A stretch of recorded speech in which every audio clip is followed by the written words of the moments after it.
عالمی مدنی مرکز فیضان مدینہ کا پورے ماہ کا اگر ہم نے ایوریج بنائی تھی تو پورے ماہ کا جو خرچ ہے سحری افطاری کا وہ 10 کروڑ روپیہ بنتا ہے. صرف دعوت اسلامی کا جو اخراجات ہیں نا ماہانہ منتھلی کھلانے پلانے کے وہ 19 کروڑ پلس ہیں. تو جس میں ہم جامعۃ المدینہ بھی شامل ہے اور دیگر, تو الحمدللہ یہ ہو رہا ہوتا ہے. دے بھی رہے ہیں لوگ, اناج بھی دے رہے ہیں, کیا دے رہے ہیں, اللہ کی رحمت ہے. اللہ کی رحمت ہے. دعوت اسلامی کھلی کتاب ہے.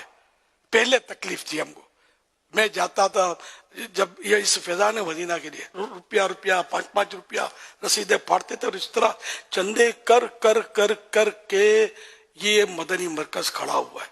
یہ پہلا مدنی مرکز بڑی قربانیاں دے کر برسوں کے بعد اس کی تعمیر مکمل ہوئی ہے.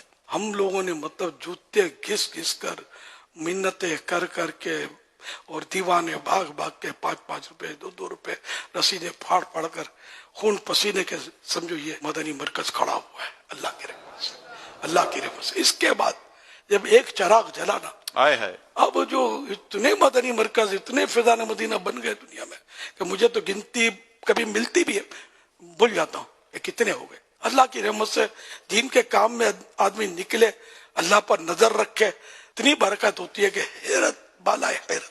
آج کی تاریخ کی اگر ہم بات کریں, یعنی کہ اس وقت مارچ 2025, اس وقت دنیا بھر میں پاکستان سمیت دعوت اسلامی کے 1000 سے زیادہ صرف فیضان مدینہ ہے. اللہ اللہ, 1000 سے زیادہ ہو گئے. 1000 سے زیادہ فیضان مدینہ اور خدام المساجد کے تحت دعوت اسلامی نے, جو اسلامی بھائیوں نے آپس میں مل کر اس وقت 7000 سے زیادہ مساجد بنا لی ہیں. سبحان اللہ.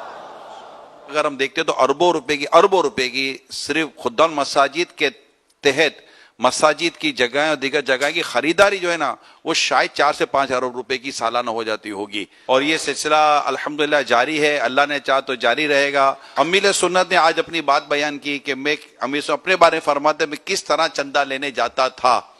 آج صرف میں ان سے ڈائریکٹ بات کر رہا ہوں کہ جو دعوت اسلامی والے ہیں, اسلامی بھائی اسلامی بہنیں جو کہتے ہیں کہ یار ہم سے چندہ نہیں ہوتا, یار ہم چندہ نہیں کر سکتے, ہمیں شرم آتی ہے, صرف میں ان سے ڈائریکٹلی بات کر رہا ہوں, مہربانی کریں. جب خرچ کرنے والے ہاتھ زیادہ اور کمانے والے آمدنی والے ہاتھ کم ہو جائے نا تو پھر مسائل پیدا ہو سکتے ہیں.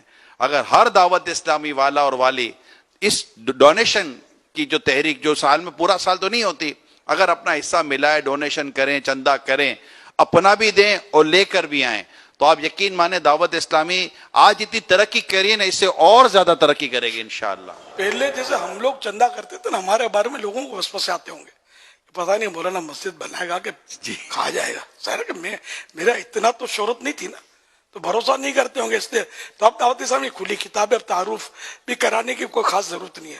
اب اگر صاحبہ ہمت کریں نا تو ابھی ان کے اوپر چھتری ہے یار, ہم لوگ ہیں نا آپ کے پاس یار, عمر میں تو بڑا ہوں تو بڑوں کی چھتری ہوتی ہے نا, میرے پر کوئی چھتری نہیں تھی یار, ہم اکیلے ہی تھے, اور چھوکرے تھے بیچارے جو وہ تو غریب رہے, ان کی کوئی اپروچ نہیں, کوئی سورس نہیں. بعض اوقات یہ ہوتا ہے کہ دعوت اسلامی کے پاس چونکہ ہم بتاتے ہیں کہ ہمارا اربوں کا خرچہ, تو اگر آپ کو اربوں روپے مل ہی رہے ہوتے ہیں نا, یہ کیونکہ ہمیں بتانا پڑتا ہے کہ ہمارا 1 ارب 40 کروڑ روپیہ تو صرف مہینے کی سیلری ہے, 19 کروڑ روپیہ مہینے کا صرف کھانے پینے کا خرچہ ہے, اور اس کے علاوہ دیگر اخراجات جو ہیں وہ ہیں 80 سے زیادہ شعبے. تو بعض اوقات ایسا ہوتا ہے کہ دعوت اسلامی کے پاس لگتا ہے پیسے بہت ہیں. میں آپ کو بتاؤں, سال گزر رہا ہوتا ہے نا, جیسے ابھی ہم چندہ کر لیں گے نا تو ہمیں ہماری مالیت بتائے گی کہ آپ کا یہ چندہ اتنے مہینے تک چلے گا, آگے آپ کے لیے سیلری کے مسائل ہو جائیں گے.